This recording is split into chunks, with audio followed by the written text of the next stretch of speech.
Enjoyin lang ang kahirapan, huwag kang panghinaan.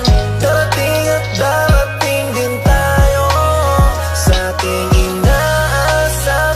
Tuloy lang, Panginoon ay di tayo iiwanan. Magtiwala ka lang, di ka niya iiwanan. Basta magtiwala ka lang, di ka niya iiwanan.